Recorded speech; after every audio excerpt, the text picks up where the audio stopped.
Chat है, एक दूसरे से बात करें, अपने चैट करें और किसी टॉपिक पर बात करें। आर्ग्यूमेंट तो वैसे वो होता है जिसमें हम एक चीज़ को आर्ग्यू करें, मतलब कि एक चीज़ गलत है, ठीक है, फिर उसके बदले में हम एक और भी कमेंट करें या जो अपनी राय दें कि ये बात गलत क्यों है, किस वजह से, फिर उसके अलावा उसकी एक सही राय भी दें कि ये सही क्यों हो सकता है, किस वजह से हो सकता है। इससे Any other idea? No?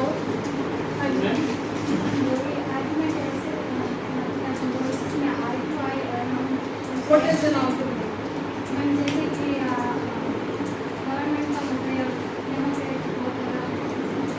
Explain करो क्या हुआ?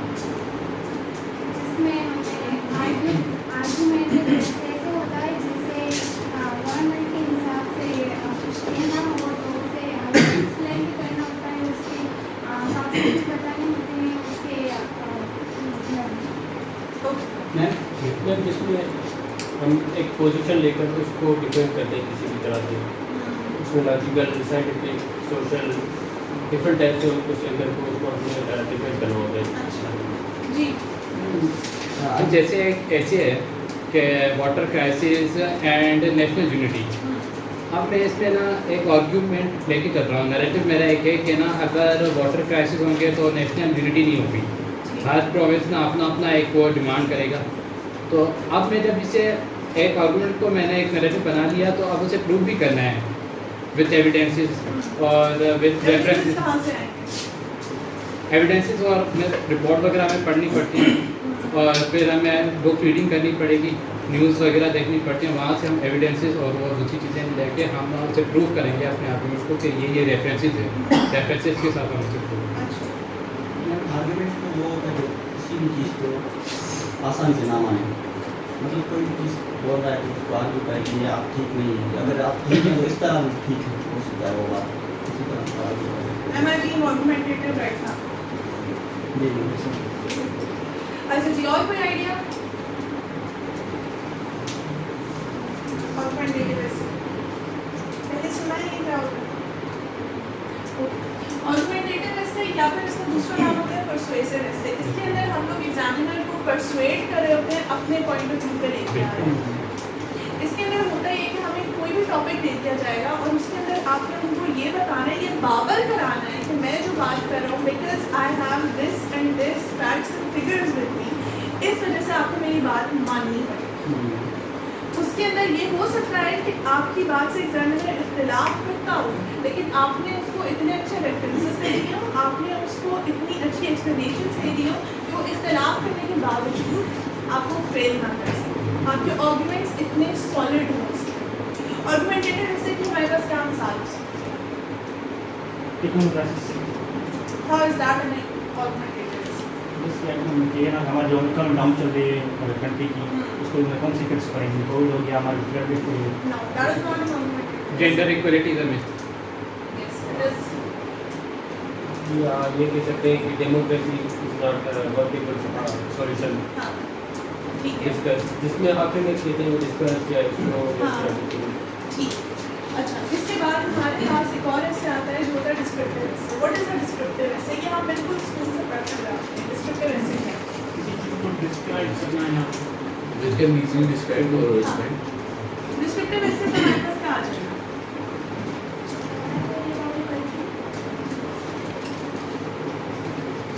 डिस्क्रिप्टिव एसे में सीएसएस के पॉइंट ऑफ व्यू से क्या आ जाएगा?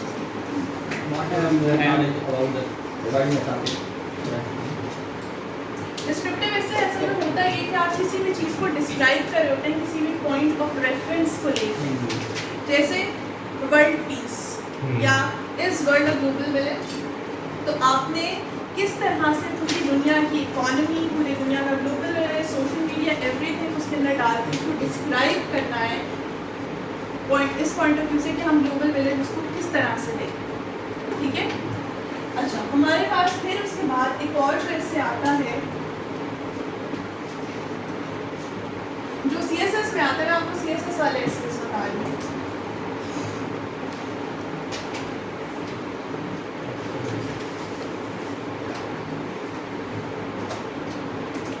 फैक्चुअल और सोशल एसेस होते हैं जो आपके फैक्ट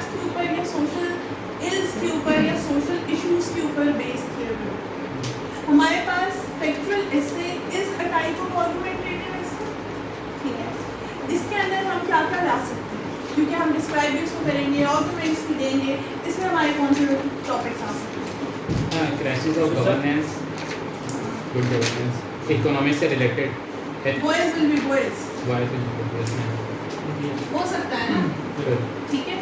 अब उसके अंदर हम लोग देखने में टॉपिक था boys will be boys, it was hilarious CSS के पॉइंट ऑफ व्यू से, लेकिन it is a very serious topic.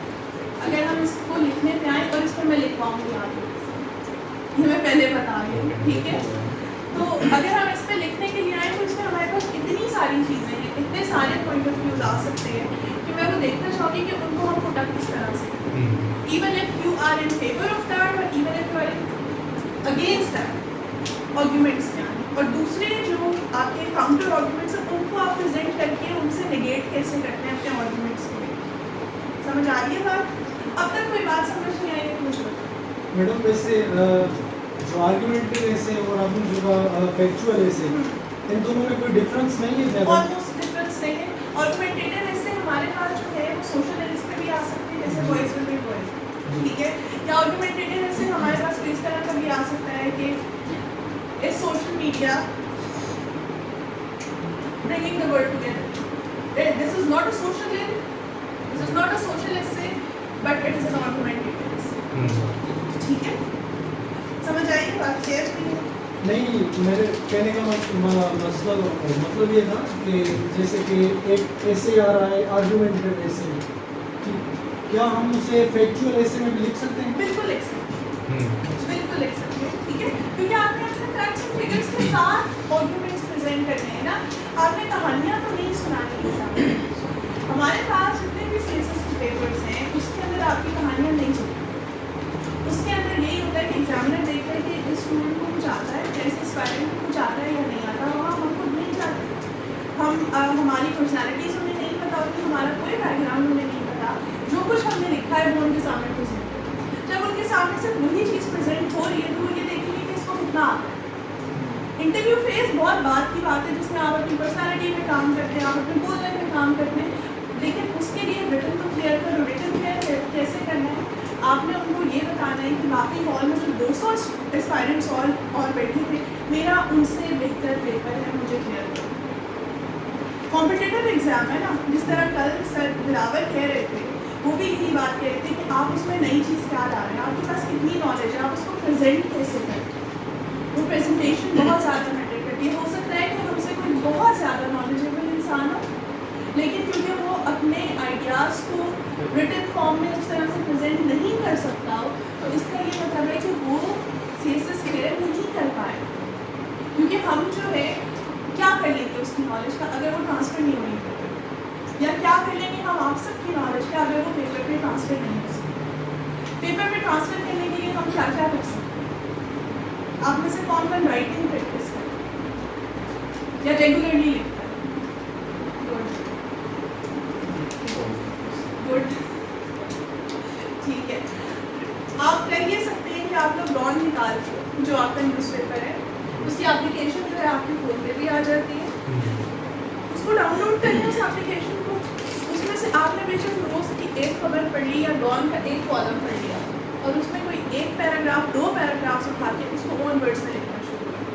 शुरू में नहीं लिखा जाएगा, हम सबको मसले हो, और उसके बाद क्या होगा कि जब आप लिखना शुरू करेंगे, हम में से कोई भी बचपन से लिखना नहीं जानता, ठीक है। हम सीखते हैं ना स्कूल में ये सारी चीज़ें, तो आपने अपनी स्किल्स को इसी तरह पॉलिश करना होता है। जब आप उसे लिखना शुरू करेंगे, नहीं लिखा जाएगा शुरू में, हफ्ता 2 हफ्ता 3 हफ्ते, उसके बाद आपका पेन चलने लग जाएगा, आपको पता चलेगा सेंटेंस स्ट्रक्चर किस तरह से बनेगा। उसको चेक करें, बेशक मुझसे चेक करें, ताकि पता चले कि हम कितने पानी में और हम खुद क्या कुछ कर सकते हैं। हमें बहुत दफ़ा ये लगता है कि हम जो है बहुत आलिम हासिल है और हो सकता है कि हो, लेकिन अगर हम उस चीज़ को लिख नहीं पा रहे, उस चीज़ को हम प्रेजेंट प्रॉपर नहीं कर पा रहे, तो इसका कोई फायदा नहीं, ठीक है। तो आप लोगों ने एक काम जो करना है अपने लिए, वो ये है कि आप लोगों ने घर जाके अपने फ़ोन में डॉन की एप्लीकेशन डाउनलोड करिए, डॉन की कर लो, BBC की कर लो, गार्डियन की कर लो, व्हाटएवर, और वो जो है उसके बाद आप लोगों ने उसमें से रोज़ कोई एक पैराग्राफ लेके 1 2 3 जितने आपको मुनासिब लगते हैं, लेकिन 1 महीने बाद तो आपने उसको रिप्रोड्यूस करना है। जब इंट्रोड्यूस आप उसको कर लेंगे उसके बाद आप देखेंगे कि आप कितना लिख सकते हैं। आपको आइडिया होगा कि आपके पास तो सिलेबस ही नहीं है, आपके पास वर्ड्स ही नहीं है। आप कहेंगे कि वो चीज़ इतनी सिंपल लिखी हुई है, इसको मैं रिफ्रेश किस तरह से करूँ, या वो चीज़ इतनी मुश्किल है कि वो आइडिया मुझे समझ नहीं आ रहा, उसको मैं इजी वर्ड्स में कैसे लिखूँ। क्योंकि CSS में आपने ये दोनों चीज़ें करनी हो, आपने कहीं पे चीज़ को बड़ा इजीली बयान करना होता है और कहीं पे चीज़ को बड़ा कॉम्प्लिकेट करके एग्जामिनर को उसके लेवल पे ला के समझाना होता है कि मुझे इस तरह से भी आइडियाज़ प्रेजेंट करने आते हैं। वो किस तरह से होगा, जब तक आप प्रैक्टिस नहीं करेंगे तब तक नहीं है। जब तक हम लोग क्लासेस लेते रहेंगे, सालों क्लासेस लेते रहेंगे, लेकिन हम पेपर्स मॉक एग्जाम्स नहीं देंगे, उनको चेक नहीं कराएंगे, तब तक हम फाइनल एग्जाम में बैठ के क्लियर नहीं कर सकते। ये इसी तरह से है जिस तरह से अगर हमारे पास कोई इस तरह का स्टूडेंट है, बोर्ड का पेपर है, एक बच्चा है जो पहली दफ़ा जाके एग्जामिनेशन हॉल में एग्जाम देगा, उसका पेपर, और फिर एक और स्टूडेंट है जिसका वो पेपर देने से पहले पास पेपर्स निकाल के 4-5 मरतबा सॉल्व करेगा। वो बच्चा जो पेपर देगा, वो जिसने पहली दफ़ा एग्जामिनेशन हॉल में पेपर की शक्ल देखी है, वो जो पेपर देगा उसमें तो ज़मीन आसमान में फर्क है। क्योंकि वो जो दूसरा वाला है जिसने पहले से पेपर सॉल्व किए हुए, वो पेपर्स देने के प्रोसेस, उस प्रोसेस के अंदर जो है वो अपना कंफर्ट जोन ढूंढ चुके, वो कंफर्ट जोन ढूंढना चाहिए ताकि पेपर देखिए हमारी जो है ना वो हवाएं ना बढ़े, हम ये ना कहें कि ये क्या है। और जितने भी ऐसे एस्पायरेंट्स हैं जिन्होंने क्लियर किया होता है, उन सब ने जो है पास्ट पेपर सॉल्व किया, समझ आ रही है। अच्छा, इसके बाद हमारे पास एक और हिस्से होता है narrative. What is the narrative?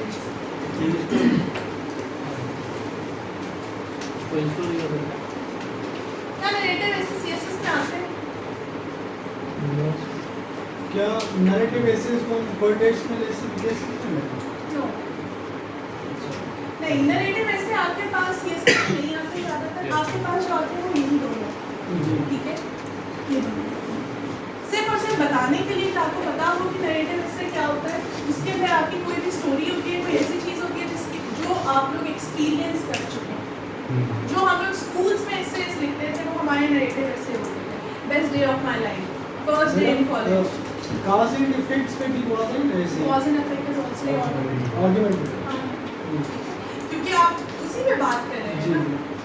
तो नरेटिव ऐसे हमारे पास CSS में ज़्यादातर नहीं आता, एटलीस्ट मुझे कोई पेपर नहीं आया जिसमें उन्होंने भी नरेटिव ऐसे दिया, क्योंकि ये बड़े छोटे लेवल पे बच्चों से लिखवाने के काम है, ठीक है। हमारे पास अब 2 एसेज आ गए, आर्गुमेंटेटिव एंड डिस्क्रिप्टिव। मेन हमारे पास ये 2 एसेज हैं। अब इसके अंदर होता कि डिफरेंस क्या है इन दोनों का, हमें कैसे पता चलेगा कि आर्गुमेंटेटिव है या फिर ये हमारे पास पेपर में 10 टॉपिक्स आते हैं, जिनमें से आपने एक टॉपिक चूज किया। अब आपको कैसे पता चलेगा कि इनमें से कौन सा वाला है? मैम एक तो क्वेश्चन पढ़ने से ना उसे समझ में आ जाते हैं, और दूसरा आर्गुमेंटेटिव क्या अमूमन आखिर में ना क्वेश्चन मार्क वगैरह भी होते हैं, और डिस्क्रिप्टिव में ना इस तरह के क्वेश्चन मार्क्स वगैरह नहीं होते हैं। हाँ,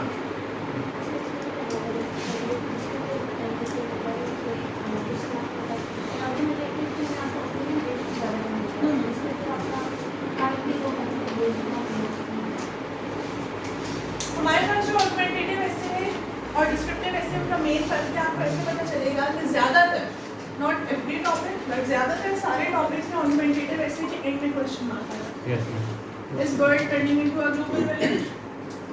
are women provided equal rights in Pakistan? ठीक है। डिस्क्रिप्टिव ऐसे क्या होगा इसी तरह से हमारे पास world is a global village. आपको दोनों टॉपिक्स में वर्ड्स तक सेम है, लेकिन आपको उसके जिस तरह से वो लिखा हुआ होगा आपको समझ आ जाएगा कि ये डिस्क्रिप्टिव है या ये आर्गुमेंटेटिव है। आपने इस चीज़ को खुद देखना है कि यहाँ पे हमने कौन सा वाला इससे किस तरह से अटेम्प्ट करना है। मतलब हम डिस्क्रिप्टिव में उसको डेविएट नहीं कर सकते, जिसने जो स्टेटमेंट दी गई है उसमें हम डेविएट कर सकते हाँ, हैं, क्योंकि आर्गुमेंटेटिव ऐसे है ना, और लिखना सबसे ज़्यादा आसान आर्गुमेंटेटिव, या एटलीस्ट मुझे लगता था, क्योंकि आपके पास अपनी ओपिनियन एक्सप्रेस करने का पूरा मौका होता है। काफ़ी CSPs कहते हैं कि आर्गुमेंटेटिव एसेस सबसे टफ है। अच्छा, मुझे बहुत ईजी लगता है। हाँ, क्योंकि उसके अंदर आप वैसे अपनी ओपिनियन दे रहे मैं हो। जब कॉमिक्स में गया तो वहाँ पर सरकाशिफ ने मुझे पढ़ाया था, सरकाशिफ भी यही बात कह रहे थे कि मैं आर्गुमेंटेटिव एसेस से हमेशा भाग कर रहा था। यानी कि आर्ग्यूमेंटेटिव ऐसे जो है ना वो बहुत टफ होता है, इसलिए मैं ज़्यादातर जो सबसे ज़्यादा जो प्रायोरिटी देता था वो इस डिस्क्रिप्टिव डिस्क्रिप्टिव ऐसे। ऐसे सबके अपने opinion हाँ हैं। सबके अपना हो सकती है कि जो चैप्टर है उसका ओपिनियन क्या बनता है, लेकिन आप अपने जो आर्ग्यूमेंट हो सकते हैं आप एक चीज़ पहले बता रहे हैं लेकिन आप उसको प्रूव नहीं कर पाए, तो फिर उसका फायदा नहीं है, तो फिर आर्गुमेंटेटिव मत अटेम्प्ट करो। अब देखो एग्जामिनर जो है बेशक वो आपके पॉइंट ऑफ व्यू से बिल्कुल इख्तिलाफ करे, लेकिन आपने पॉइंट ऑफ व्यू इतनी अच्छी तरह प्रेजेंट किया हो और प्रूव किया हो कि वो उसे डेविएट ना कर सके। This is what we want, ठीक है। लाजमी नहीं होता कि ज़िंदगी में हर कोई हमारी सारी बातें मान ले, लेकिन आप अपने आर्ग्यूमेंट्स को इस तरह प्रेजेंट करें कि दूसरा ना चाहते हुए भी आपकी बात मानने पे मजबूर हो कि देखो इसने लिखा किस तरह से, इसके पास आर्ग्यूमेंट्स में बैक कौन से, रेफरेंसेस कौन से। अगर आपने रेफरेंसेस नहीं दिए और अपनी कहानियाँ अपने उस पर कि मेरी ओपिनियन ये है, मैंने फेसबुक पे ये देखा था, व्हाट्सएप पे ये शेयर हुआ था, इससे तो कोई फर्क नहीं पड़ता, ठीक है। मैम ये जो टाइप्स हैं ये सब्जेक्टिव नहीं है, क्योंकि कुछ आर्गुमेंटेटिव एसेस में भी हम ये कहते हैं कि ये इनमें काज एंड इफेक्ट्स होते हैं, और डिस्क्रिप्टिव में भी कहते हैं काज एंड इफेक्ट होते हैं, और कुछ टीचर्स कहते हैं कि आर्गुमेंटेटिव एसेस वही होते हैं जो फिलॉसफी का टाइप होते हैं, लाजमी नहीं है। तो उनको वो आर्ट ना, या कुछ कहते हैं कि जिसमें इशू बेस्ड नहीं है वो जो है वो आर्गुमेंटेटिव होते हैं और दूसरे डिस्क्रिप्टिव होते हैं, तो मतलब वो सब्जेक्टिव हो जाता है। बहुत सब्जेक्टिव होते हैं, आपके उतने पर डिपेंड करता है, उस पर जजमेंट कॉल होती है कि आपको कौन सा वाला क्या है, ठीक है। अच्छा, इसके अंदर हमारे पास आर्गुमेंटेटिव ऐसे में आपका यस नो स्टैंस आ जाता है, यस ठीक है, क्योंकि आप आर्गुमेंट दे रहे हैं ना, आप किसी चीज़ के फेवर में जा रहे हैं या उसके अगेंस्ट में जा रहे हैं। डिस्क्रिप्टिव में आपके पास यस नो स्टैंस नहीं है, डिस्क्रिप्टिव में you just have to go with the flow, जो चीज़ पूछी गई है उसको डिस्क्राइब करो, डिस्क्रिप्टिव, ठीक है। इसके अलावा इसमें हमें वेरी गुड आर्ग्यूमेंट्स, इसमें आपको आर्ग्यूमेंट्स की ज़रूरत नहीं, इसमें आपको सिर्फ नॉलेज की ज़रूरत है, इसमें आर्ग्यूमेंट्स प्लस नॉलेज की ज़रूरत है, क्योंकि अगर आर्ग्यूमेंट्स हैं लेकिन नॉलेज नहीं है तो फिर आपके आर्ग्यूमेंट्स का कोई फायदा नहीं, ठीक है। और अगर आपने सिर्फ और सिर्फ इसमें अपनी सारी नॉलेज झाड़ दी और आपने कोई आर्ग्यूमेंट नहीं दिया तो फिर इसका कोई फायदा नहीं, समझ आई। इसके अलावा जो चीज़ हर हिस्से के अंदर बहुत ज़रूरी है वो है आपकी लैंग्वेज प्रोफिशिएंसी, आपकी लैंग्वेज कितनी क्लियर है, आपकी इंग्लिश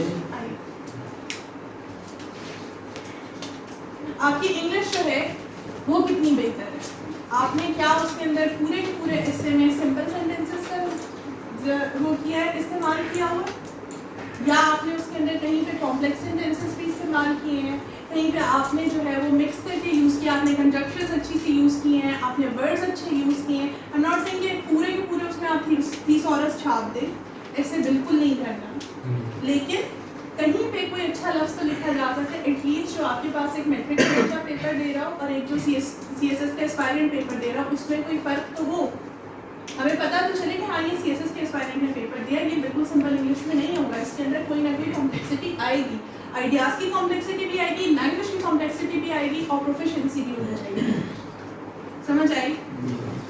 लैंग्वेज में हमारे पास एक चीज़ जो और बहुत ज़्यादा इंपॉर्टेंट है वो हमारी ग्रामर है, जो हमारी अच्छी नहीं होती है ज़्यादातर, क्योंकि इंग्लिश हम में से किसी की भी फर्स्ट लैंग्वेज नहीं होती, ज़्यादातर पाकिस्तान में इवन सेकेंड लैंग्वेज भी नहीं होती, क्योंकि हम लोग रीजनल लैंग्वेज बोल रहे होते हैं, थर्ड फोर्थ लैंग्वेज होती है।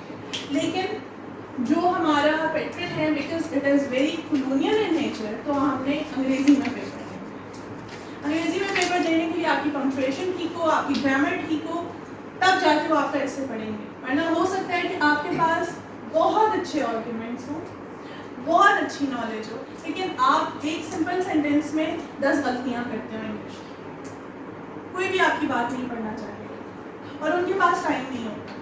आपको खुद पता है कि कितने एस्पायरेंट्स हर साल अपीयर होते हैं और उनमें से कितने क्लियर करते हैं, जिनमें एक बहुत बड़ी वजह ये है कि उनके पेपर्स में हो सकता है कि सब कुछ हो, सिर्फ ये हो कि वो इंग्लिश उन्होंने ठीक करा दी। जब इंग्लिश ठीक नहीं है तो आप एग्जाम्स क्लियर नहीं कर सकते। सिर्फ मेरी आपसे ये रिक्वेस्ट है कि अपनी इंग्लिश में बहुत ज़्यादा काम करना शुरू करें, अपनी रीडिंग हैबिट डेवलप करें।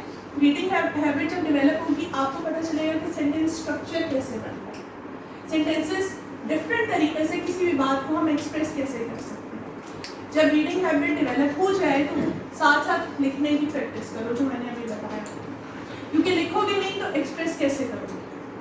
और उसको चेक करा दीजिए। आप में से कौन कौन रोज रीड करता है कुछ ना कुछ, अखबार की बात नहीं कर रही, बुक्स,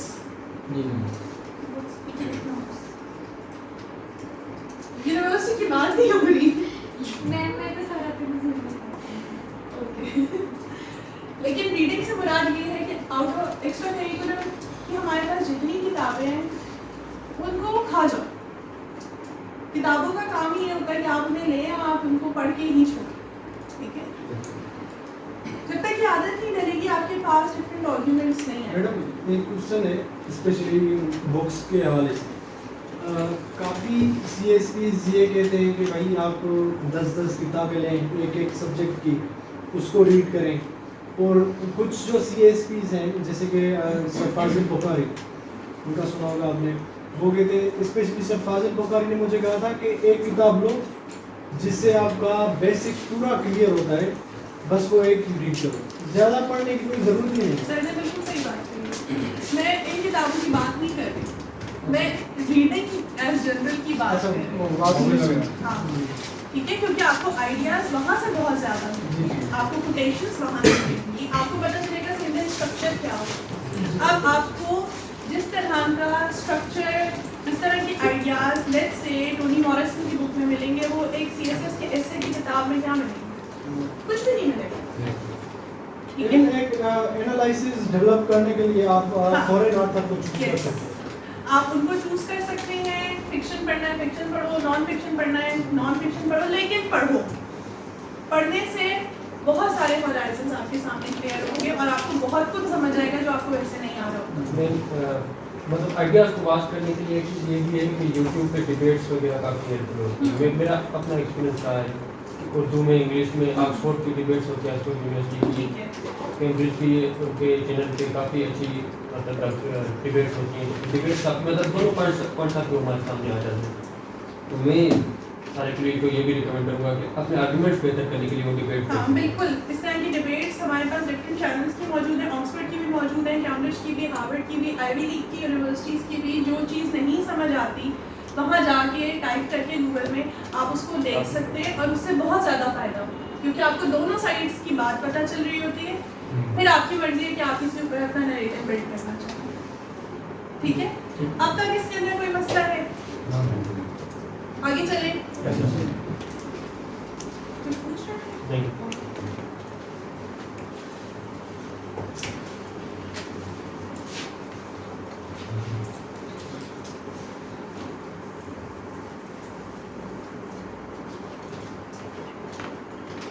अच्छा, हमारे पास अच्छा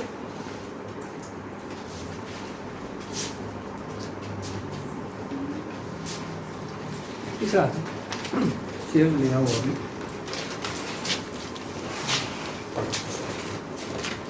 ये थोड़ा